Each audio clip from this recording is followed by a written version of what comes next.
মাধ্যমিকের শিক্ষাবর্ষের ২ মাস অতিবাহিত হয়ে যাচ্ছে, কিন্তু এখন পর্যন্ত শিক্ষার্থীদের হাতে সব পাঠ্য বই তুলে দিতে পারেনি জাতীয় শিক্ষাক্রম ও পাঠ্যপুস্তক বোর্ড এনসিটিবি।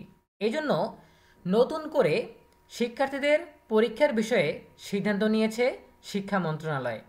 এ বিষয়ে বিস্তারিত জানবো আমাদের আজকের ভিডিওতে। শুরু করার আগে সবার কাছে ছোট্ট একটা রিকোয়েস্ট করছি, যারা এখনও আমাদের চ্যানেলটিকে সাবস্ক্রাইব করনি তারা এখনই সাবস্ক্রাইব করে রাখো, তাহলে শিক্ষা সম্পর্কিত সকল তথ্য এবং পরামর্শ সবার আগে পেয়ে যাবে। পাঠ্য বই বিলম্বে পরীক্ষা নিয়ে শিক্ষা মন্ত্রণালয়ের নতুন সিদ্ধান্ত।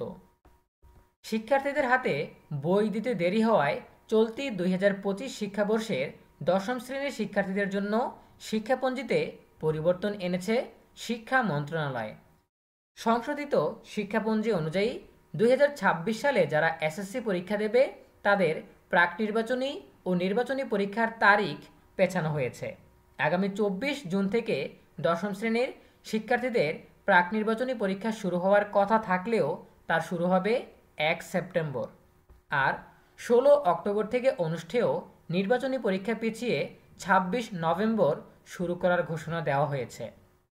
মঙ্গলবার ১৮ ফেব্রুয়ারি সংশোধিত এই শিক্ষাপঞ্জি প্রকাশ করেছে শিক্ষা মন্ত্রণালয়ের মাধ্যমিক ও উচ্চশিক্ষা বিভাগ। এতে সই করেছেন সরকারি মাধ্যমিক শাখার উপসচিব রহিমা আক্তার। তিনি বলেন, এসএসসি প্রাক নির্বাচনী ও নির্বাচনী পরীক্ষার সময় কিছুটা পিছিয়ে ছুটির তালিকা ও বর্ষপঞ্জি সংশোধন করে প্রজ্ঞাপন জারি করা হয়েছে।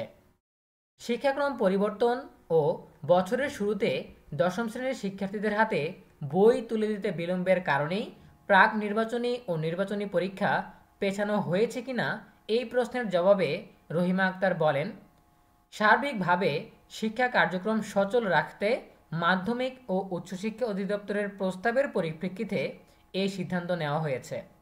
এদিকে ষষ্ঠ থেকে নবম শ্রেণীর শিক্ষার্থীদের অর্ধবার্ষিক ও বার্ষিক পরীক্ষার সময় অপরিবর্তিত থাকছে।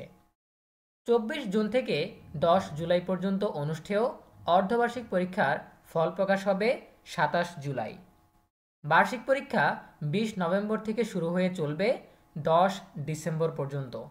বার্ষিক পরীক্ষার ফল প্রকাশিত হবে ৩০ ডিসেম্বর।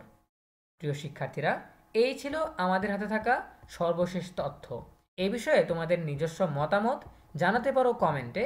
দেখা হবে পরবর্তী আপডেট নিয়ে নতুন কোনো ভিডিওতে। সেই পর্যন্ত তোমরা সবাই ভালো থাকো, সুস্থ থাকো, নিরাপদে থাকো এবং সবসময় ইএনইবির সাথেই থাকো। তোমাদের সকলের জন্য রইল অনেক অনেক শুভকামনা। ধন্যবাদ সবাইকে।